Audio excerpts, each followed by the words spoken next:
Hello नमस्कार दोस्तों, आप देख रहे हैं टाइम्स ऑफ भोजपुरी। आज हम बात करने वाले हैं रितेश पांडे और खेसारी लाल यादव जी के एक सॉन्ग के बारे में। जी हाँ दोस्तों, कल के डेट में खेसारी लाल यादव जी और रितेश पांडे जी का एक सॉन्ग रिलीज हुआ है, जिस सॉन्ग का बोल है रसियन आएगी। जी हाँ दोस्तों, दोनों लोग का एक ही सॉन्ग है, लेकिन बहुत ज़्यादा विवाद हो रहा है कि दोनों लोग का सॉन्ग एक ही है कि नहीं। तो आज मैं आपको बताऊँगा कि दोनों सॉन्ग एक ही सेम है कि अलग अलग है।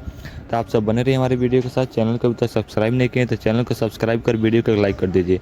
तो अब मैं आपको बता दूं कि खेसारी लाल यादव जी का सबसे पहले एक सॉन्ग आया रसियन आएगी, जो कि ग्लोबल म्यूजिक एक्शन पे इस सॉन्ग को रिलीज़ किया। इस सॉन्ग को लिखे हैं प्रकाश बारूद जी, जो काफ़ी अच्छे राइटर हैं। उन्होंने लिखा था कि ले ले आई कोको कोला, जो खेसारी लाल यादव जी का काफ़ी वायरल हुआ था। ये सॉन्ग भी वही लिखे हैं। अब बात करते रितेश पांडे जी के सॉन्ग के बारे में, तो रितेश पांडे जी का भी सॉन्ग वही सेम रिलीज हुआ है कल के डेट में आदिशक्ति फिल्म से, जो कि उनका भी काफ़ी अच्छा सॉन्ग है। लेकिन मैं आपको बता दूं कि ये दोनों सॉन्ग का मतलब अलग अलग है। जी हाँ दोस्तों, दोनों का ट्यून भी अलग अलग है।